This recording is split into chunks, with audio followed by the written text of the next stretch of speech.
I guess you say every house is a story, but it can be fiction. And one of the things that we've done and we did in this house is that a lot of what is newly built looks old.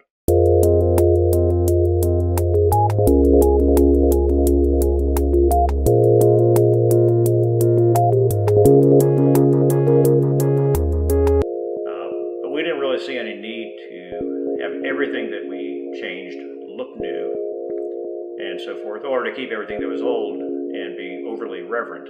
It's not so much about being, authentic or honest. And so for us, it's kind of this, in any given space, does it look good to have an old material here or a new material?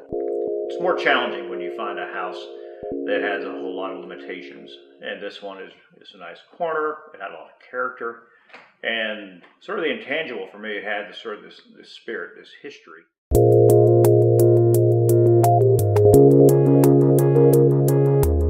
This whole area used to be part of the Peace, Governor Peace's old West Austin estate. I think it was like 500 or 600 acres.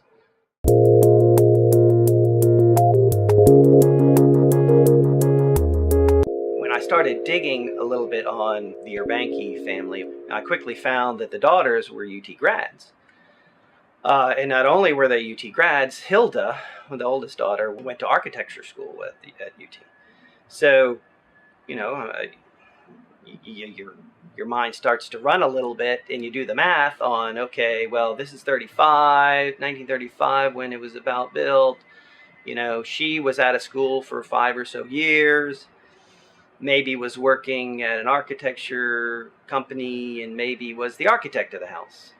Now, we were, when I thought about that, I had no proof. I just, just like, wow, that could be possible, right? But we know that she was the architect of the home by these plans from the Parker family, who was the owner after Elsie.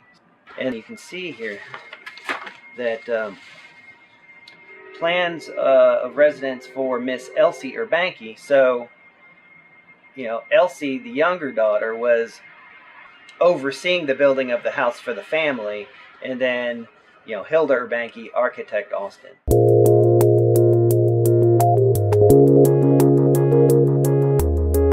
What I wanted to try to do is capture what, was the spirit of what the house was, and also the direction that they wanted to take it in. And one of the things we did in our initial scheme was to develop a large porch on the east side. I thought it would be an interesting way of addressing the corner and the yard and so forth, and really continue the character of what was there.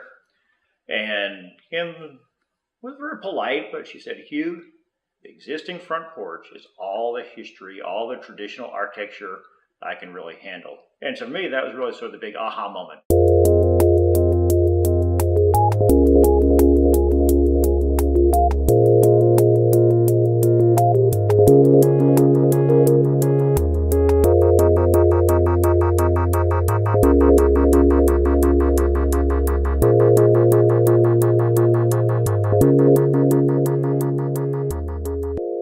The big changes were in the back, where when we went up into the attic to inspect it, we could stand up. So we knew that there was space to have a second story. And then Hugh came up with the idea of, taking the roof and essentially moving it up and then lifting up the back. So in the back, it's very modern, but in the front, it's very traditional. So if you're looking at it from the street and you saw it 50 years ago, you would know there's something different, but they would be subtle to you, because they don't really hit you in the face, except for the dormers, which are very modern.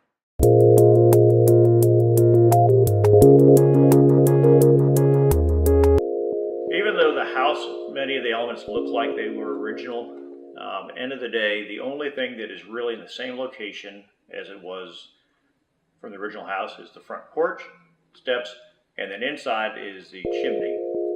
And so we really look at the chimney as an artifact. It's not something which touches anything else in the house as it goes up. The only thing it touches is a skylight, which encircles it. So again, every house is a story, but when we look at it, fiction is just as good as nonfiction when it comes to the story that you're creating. Because ultimately, it's more about how all the different elements come together and as a whole, not as one individual piece